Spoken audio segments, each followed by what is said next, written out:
Hello and welcome back to Asset Guide YouTube channel. तो दोस्तों, हम आज की इस वीडियो में ये बात करेंगे कि किस तरीके से ओईएस को एक नया बूम मिल सकता है। ये कोई भी जो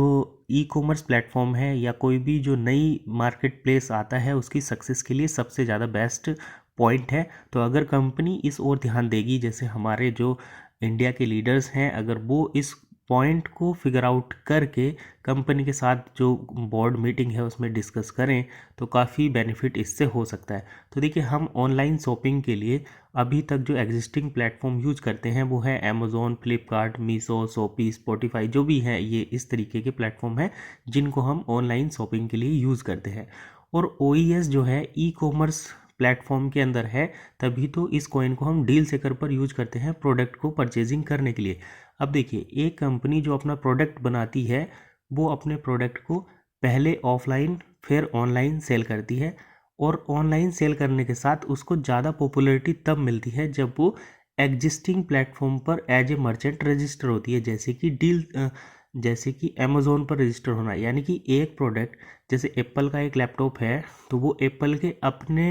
अपने स्टोर पर भी सेल होता है, और वो अमेज़ोन पर भी सेल होता है, फ्लिपकार्ट पर भी होता है, और दूसरे ई कॉमर्स प्लेटफॉर्म पर भी मिलता है। ठीक वैसे ही अगर आप सैमसंग का एक मोबाइल परचेज करना चाहते हैं तो वो सैमसंग के अपने ऑनलाइन स्टोर पर भी मिलेगा, फ्लिपकार्ट पर भी मिलेगा, अमेज़ोन पर भी मिलेगा, और जो जियो मार्ट हैं इन पर भी मिलेगा। तो ठीक वैसे ही जो प्रोडक्ट वन इकोसिस्टम है, यानी कि वन इकोसिस्टम को जैसे हम पेमेंट के तौर पर यूज करते हैं, तो जिन कंट्री में ओईएस क्रिप्टो लीगल नहीं है वहाँ पर डीएससीपी, डील सेकर क्रेडिट पॉइंट यूज़ होता है। तो इन पॉइंट को किसी न किसी तरीके से अगर company existing e commerce platform पर लेकर जाए, जैसे कि अमेज़ोन पर, फ्लिपकार्ट पर,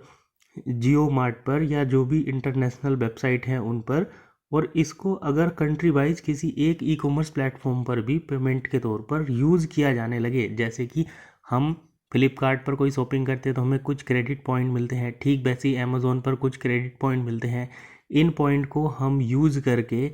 अपने पेमेंट में ऐड करके इनसे शॉपिंग करते हैं, जैसे गिफ्ट कार्ड हो गया या दूसरी चीज़ें हो गई। तो ठीक वैसे ही अगर ओईएस के जैसे हम अगर मान लो डील सेकर पर कुछ बाइंग सेलिंग करते हैं और वहाँ से हमें जो पॉइंट जनरेट होते हैं, जिसने रिवॉर्ड पॉइंट भी कहते हैं, उनको अगर हम किसी तरीके से यूज़ कर पाएँ अमेज़ोन पर, फ्लिपकार्ट पर, या दूसरी एग्जिस्टिंग ई कॉमर्स वेबसाइट पर, तो इससे एक बूस्टअप मिलेगा। दूसरी बात ये कि जो प्रोडक्ट हम लिस्ट कर रहे हैं, चाहे हम उसको डील सेकर पर ही बेचने की कोशिश कर रहे हैं, और डील सेकर पर हमारा मेन टारगेट होता है कि हम आउटसाइड वाले जो कस्टमर हैं उनको अपने प्लेटफॉर्म पर लेकर आएँ, ताकि हमें वही जो नए कस्टमर्स हैं जो आउटसाइड वन इकोसिस्टम नेटवर्क के हैं वो डील सेकर पर आएँ और अपने पेमेंट को यूज़ करके प्रोडक्ट परचेज करें। अंदर होगा ये कि उस पेमेंट को वन में और यूरो में कन्वर्ट किया जाता है, और वन को उसके बदले में एक्सचेंज के लिए डीएसपी पूल में भेजा जाता है। तो अभी क्या होगा कि जब ये डील अमेज़ोन पर लगेगी, या ये डील फ्लिपकार्ट पर लगेगी, या जियो पर लगेगी, या दूसरी किसी ई कॉमर्स प्लेटफॉर्म पर लगेगी, तो वहाँ से डायरेक्टली इसको एक पेमेंट ऑप्शन इंटीग्रेट करना चाहिए कि आप पे विद ओईएस या पे विद वन भी कर सकते हैं। जैसे हर एक ई कॉमर्स वेबसाइट पर एक अपना उनका पे होता है, जैसे अमेज़ोन पे के थ्रू आप रिचार्ज भी कर सकते हैं, दूसरे पेमेंट भी कर सकते हैं, यूपीआई भी यूज कर सकते हैं, जैसे अमेज़ोन प्राइम परचेज कर सकते हैं पे के थ्रू। तो ठीक वैसे ही डील सेकर पर एक पे सिस्टम आना चाहिए जो लोकल करेंसी के साथ इंटीग्रेटेड होना चाहिए, और आप डायरेक्टली अपने जो पेमेंट सिस्टम है, आपका जो अपना करेंसी है, उसको आप डायरेक्टली कन्वर्ट कर पाएँ किसी दूसरे ओईएस में या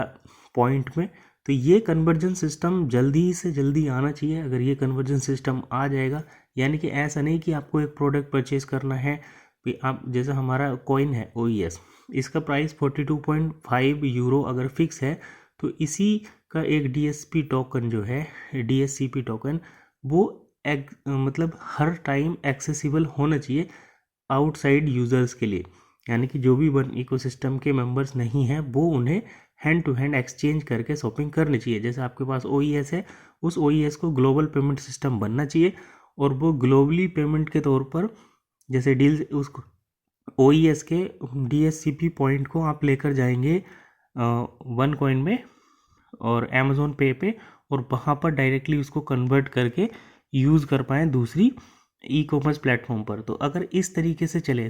तो ये जल्दी सक्सेसफुल हो जाएगा। अदरवाइज़ ये अभी डिसाइड होना बाकी है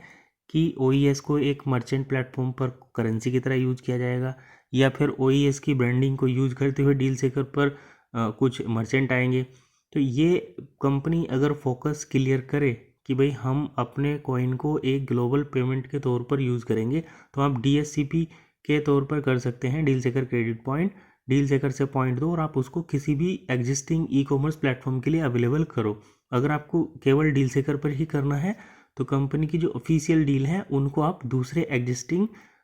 ई-कॉमर्स प्लेटफॉर्म पर लेकर जाओ। जैसे कि जो डील सेकर पर गोल्ड की, कार की डील लगी है, रियल एस्टेट की डील लगी है या दूसरी डील लगी है, तो उन डील को आपको दूसरे ई-कॉमर्स प्लेटफॉर्म पर भी लेकर जाना पड़ेगा, तब ये फास्टेस्ट ग्रो होगा। यानी कि या तो अपनी करेंसी को दूसरे ई-कॉमर्स प्लेटफॉर्म पर अवेलेबल कराओ या फिर अपनी डील को दूसरे ई-कॉमर्स प्लेटफॉर्म पर अवेलेबल कराओ। दोनों में से एक काम जोन सा भी जल्दी हो जाएगा, उतनी जल्दी इस प्रोसेस में सक्सेसफुल हम हो जाएंगे और हमें सक्सेस जो है जल्दी देखने को मिलेगी। तो फिलहाल इतना ही, मिलते हैं नेक्स्ट वीडियो में नए अपडेट के साथ। तब तक के लिए कीप वॉचिंग एसेट गाइड।